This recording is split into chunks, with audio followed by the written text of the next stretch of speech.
pedestal with the Niger Delta militants who were granted amnesty by the Umaru Musa Yar'Adua-led administration. He commended the ongoing full-scale military onslaught on bandits in the northwest and stressed the need to regulate the conduct of religious leaders. According to Dr. Lukman, all arms of the security agencies are fully mobilized and are working in a coordinated way to crush the bandits in Zamfara, Katsina, and Kaduna forests.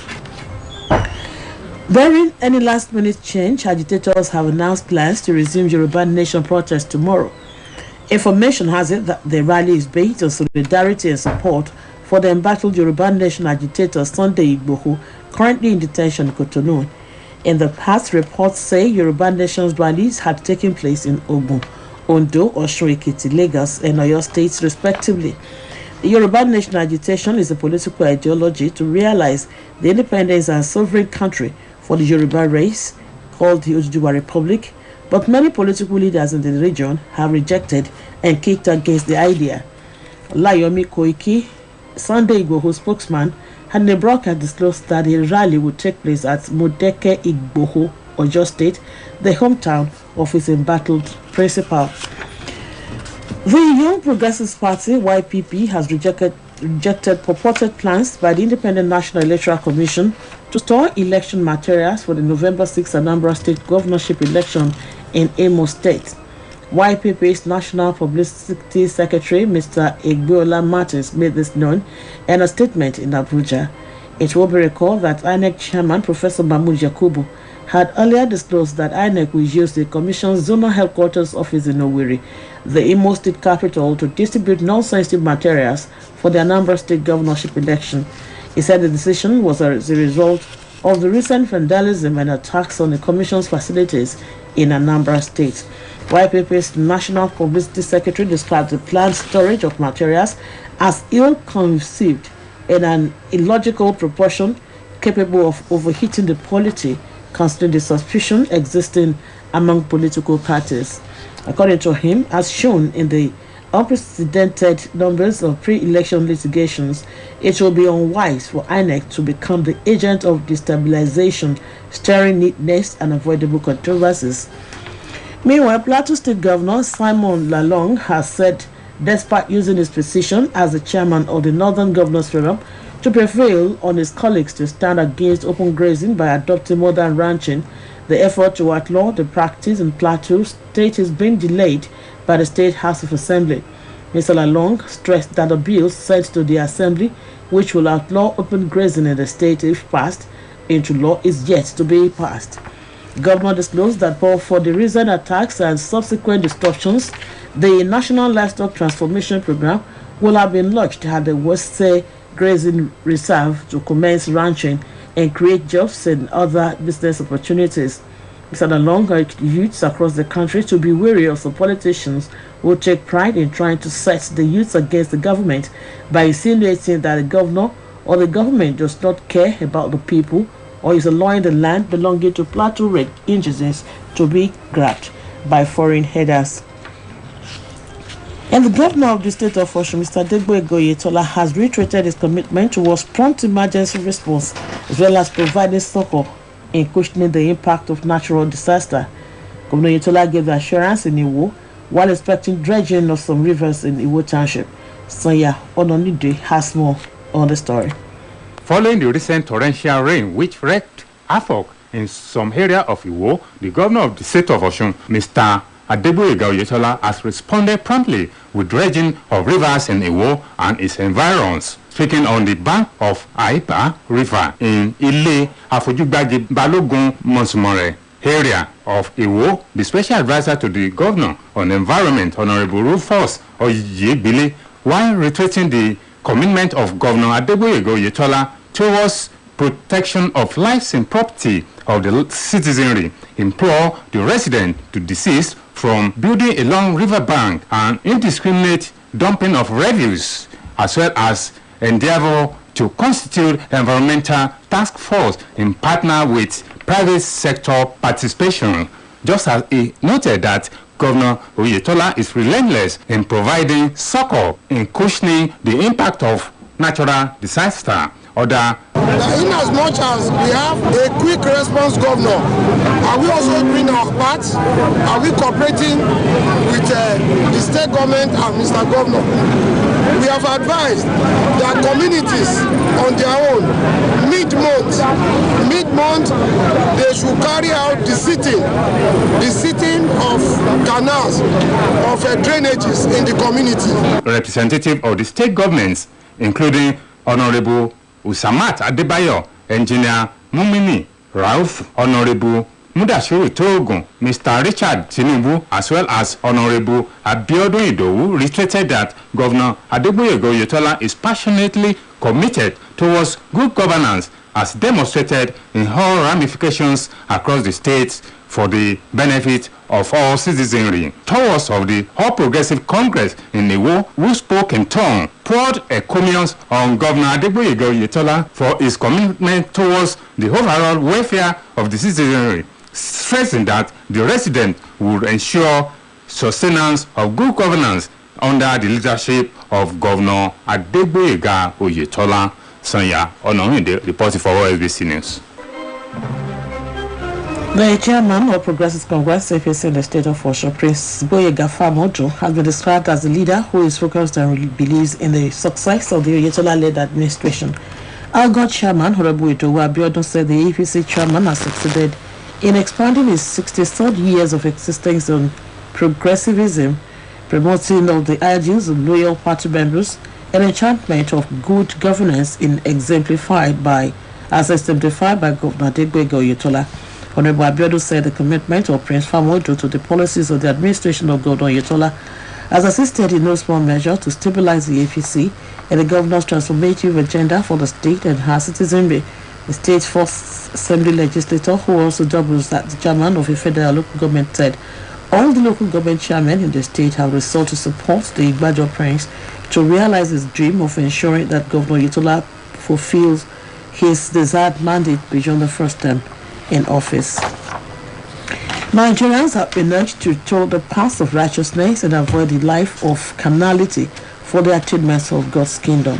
Pastor Glory Akeshaw made this known in his sermon at the program organized by the Christian community of the OSBC in honor of Mr. Adelani Okiremi, who retired from the service of the state government.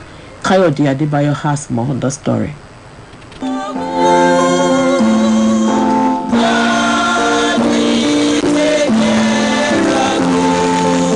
That was the special number rendered by the choristers of OSBC Christian community at the Thanksgiving program for Mr. Adelani Okiremi, who bowed out of the corporation after 35 years in service.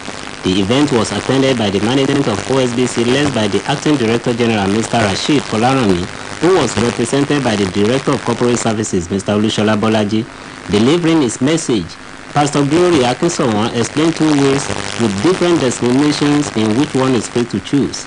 The man of God, who quoted extensively from the Bible, discussed the journey of life driven by different purposes that stressed the need for a new driver, new vehicle, new road, and new company. While commending Mr. Okiremi for his life of service to God, he urged him to focus on his relationship with God and his righteousness before God. The retiree, who was accompanied by his wife, relations, friends, and well-wishers, had taken the readings from the Bible with comments on his experience while in service. He appreciated the Christian community for doing him the honor as he prayed for continued growth of the community. For preserving my life, for making the journey easy for me. I thank all those people that God has put on my way to make it a memorable day. The Christian community, I thank you very much. God will honor you too. And I pray that this community will continue to grow. Highlight of the program moderated by Pastor Kehinde Ajibade were special prayers for Mr. Okiremi and his family, as well as Thanksgiving, in which the congregation engaged in praise and worship. Kayode Adebayo, OSBC News. This is the news across the country coming to you from Osho State Broadcasting Corporation, Ile-Awuje, Okebale, Oshogbo, Voice of the West. Now our news message. Life is a mixture of ups and downs, and how you treat the two impostures determines who you are. No condition is permanent. It is is no doubt that we all at some point wear glasses or shades to complement our outfits, and at times we wear it as vision correction to avoid eye issues. Join Opeyemi Ayojuyo for the details today on our segment Fashion News. Glasses, also known as eyeglasses or spectacles, are vision eyewear consisting of glass or hard plastic lenses mounted in a frame that holds them in front of a person's eyes, typically utilizing a bridge over the nose and hinge arms known as temples or temple pieces, which rest over the ears. Glasses are typically used for vision correction, such as with reading glasses and glasses used for nearsightedness. However, without the recommended lenses, they are sometimes used for fashion purpose, to complement dressing, and preventive purpose to prevent some industrial hazards. In an interview with OSBC Fashion News, a veteran welder, Mr. Gbenga Atayebi, said he uses welding glass for protection of the eyes during grounding and welding process to protect the eyes against flying debris. According to Mr. Atayebi, failure to protect the eyes might lead to total blindness. So we are using welding glass to protect the eyes because of the welding. So when we are welding, that light is the light into our eyes. So without using that light, we are affecting us in the eyes in the night. So and we still using the glass for the grinder. So when we want to grind something, there is small iron that is come out from the when we are grinding. There is small iron that will become that light will be turned to the iron. So without that glass, we will enter our eyes. We cannot be able to sleep, and they have to be right. Also speaking, Mr. Oladayo Olanipekun explained that people are more likely to need glasses the older they get, noting that 93% of people between the ages of 65 and 75 wear corrective lenses. Speaking in the same vein, Mr. Olanipekun added that not all eye problems are hereditary or old age, but some happen due to the abuse of drugs. It's not a year of there. Some could be old age. That of some of us, I can say mine is old age. But some occasions I still read my Bible without my glasses. But I may not be closing for long. For kids, we have kids that use glasses. That can be old age. A child of 6, 7, 11, 15. Yeah, I can say that could be hereditary. Meanwhile, a fashion guru, Miss Ifeoluwa Saliu, in her submission said glasses complement her dressing, and more importantly, she uses sunglasses for better vision in bright daylight and as a shade to protect her eyes against damage of sunburn. I don't wear recommended glasses, I wear fashion glasses. And that's because I believe that adds to my appearance. According to experts, glasses are the fifth most important invention since mankind discovered fire and invented the wheel. The reason for the first time in human history, millions of people were able to enjoy good vision in spite of problems with their vision. Shades are like accessories. They are never enough and never too much. They make you look beautiful, astounding, and elegant. Join us next time for another interesting edition of the Fashion News. Opeyemi Ayojuyo for OSBC News. The Academic Staff Union of Universities ASU has today called on the federal government to stop foot dragging on the adoption of the University Transparency and Accountability Solutions (UTAS) as a reliable payment system for the union. The coordinator of Nsukka Zone of ASU, Comrade Raphael Amokaha, disclosed this at the University of Nigeria, Nsukka, during a press briefing at the end of the zonal meeting of the union. ASU equally expressed worry over federal government's delay tactics in releasing funds for the revitalization of public universities and the May 2021 tranche of Earned Academic Allowances, EAA.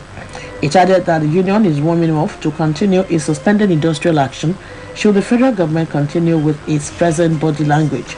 Comrade Amokaha explained that ASU rejected the Integrated Personnel and Payroll Information System (IPPIS) from inception because of its failure to cater for the peculiarities of the Nigerian university system.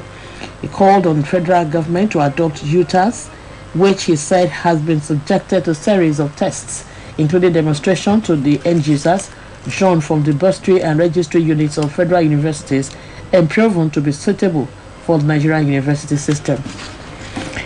The 40th graduation anniversary of the 1981 site of Iwo Grammar School, Old Students Association, kicks off today in Iwo.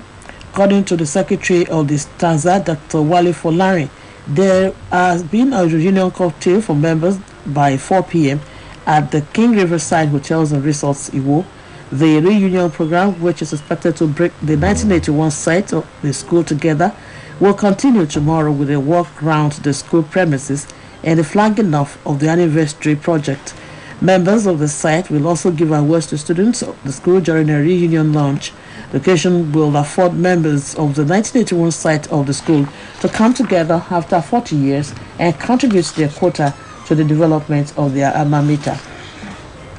Residents of Isale Ikiru in Ikiru, fellow local government area of the state of Osun, have appealed to appropriate authorities to come to their aid by evacuating a dead body lying inside a stream in the area. This appeal was made by a resident of the area, Mr. Abdurrahman Adeoye, while speaking with OSBC News. He said that it is expedient to evacuate the dead body, which has been there since Wednesday, on time before it becomes a source of epidemic to the society. The National State Government has confirmed the deaths of 59 people following cholera outbreak in the state. The Director of Public Health of the State Ministry of Health, Dr. Ibrahim Adamu Al-Hazan, disclosed this in an interview with newsmen in Lafayette. He explained that since the outbreak of cholera in the state about 6 months ago, 892 cases have been recorded with 59 deaths. According to Dr. Al-Hazan, the disease has been reported in 8 out of the 13 local government areas of Doma, Lafia, Wamba, Kokona, Obi, Nasrawa, Toto, and Karu. He added that most of the communities that the disease had been reported practiced open defecation and lacked potable drinking water. Dr. Al-Hassan, however, said the state government have taken measures to contain further spread of the disease by involving a multi-sectional approach, including expansion of sensitization campaigns and identification of the affected communities to provide them with motorized boreholes, among others.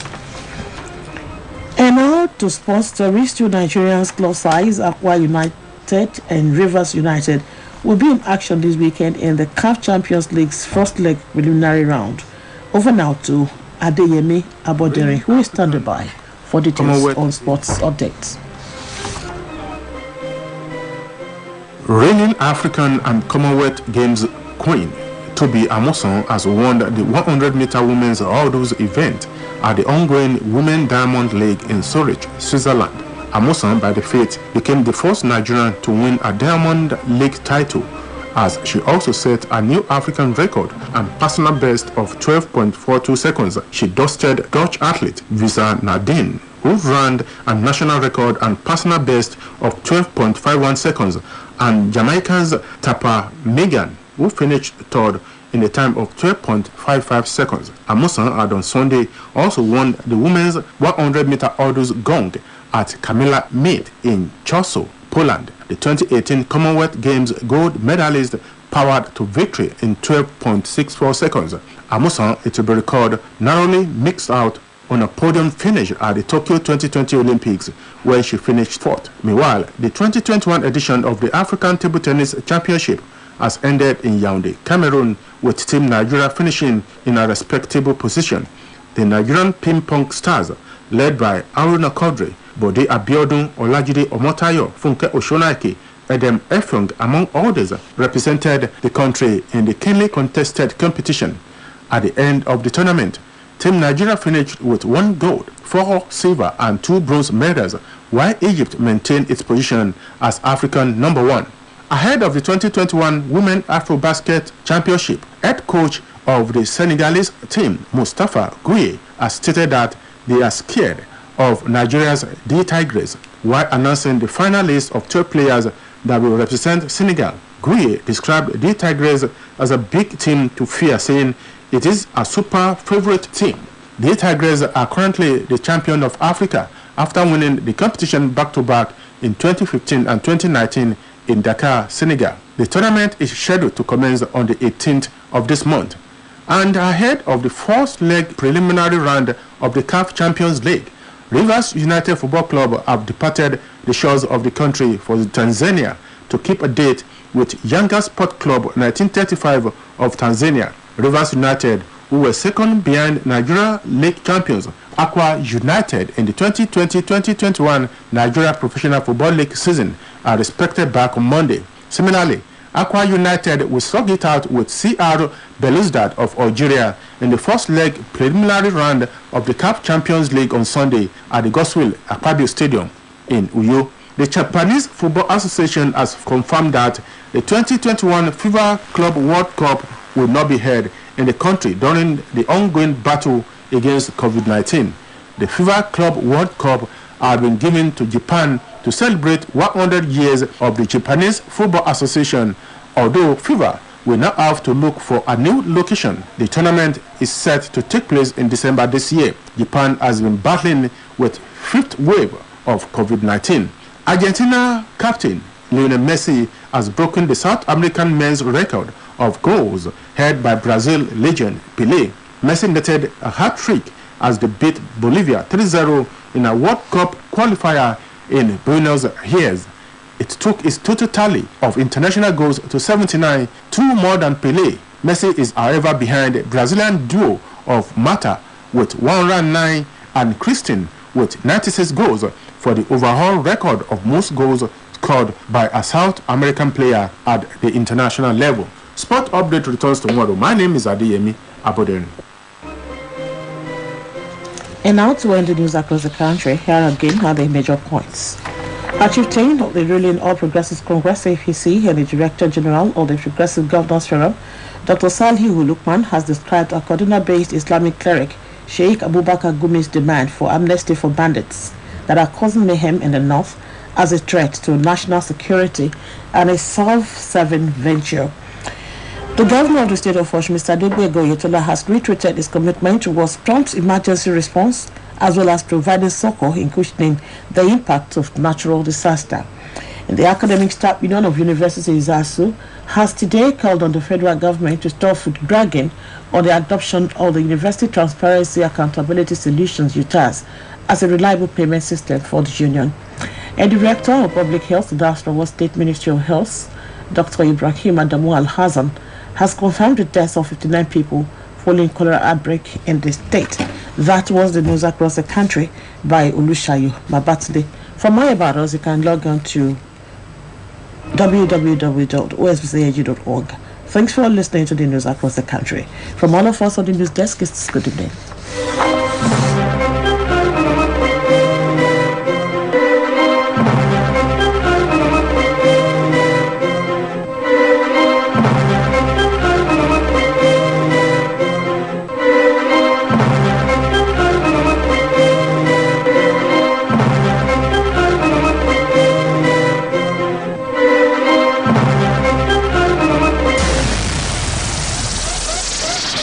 Entertaining, it's educating, really informating, quantitative news as it breaks.